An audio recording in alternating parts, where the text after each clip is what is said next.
এখন এখানে আমি দেখতে পারবো না, আমার এখানে কাজ আছে। পেছনে কে আছে জানো? রিনি।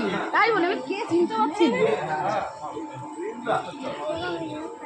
রিনির তো খাওয়া কমপ্লিট, তুমি তো খাওনি এখন।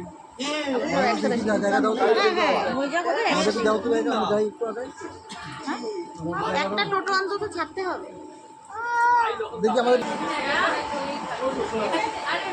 আলুটা একটু কম কম লাগছে না? এটা কিন্তু কাজলের বন না, এটা মৌয়ের বস, সবাই জানে।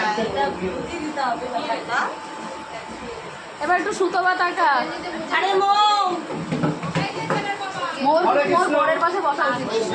তুই ওই জায়গা চেঞ্জ কর। শালিদের পাশে বসে। হ্যাঁ, মাঝখানে না বাবা। আর কই ও ইয়ে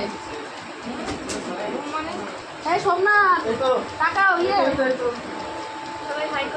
সবাই একটু হাই করে দাও। সোমনাথ হরে কৃষ্ণ যেখানে দেখে সেখানেই হরে কৃষ্ণ। সোমনাথ কিন্তু খুব ভালোবাসে। তোদের সবার তো খাওয়া হয়নি, তোদের তো হয়নি, আমার সব একসাথে। আমার বাবার সাথে দেখা তো ওই তো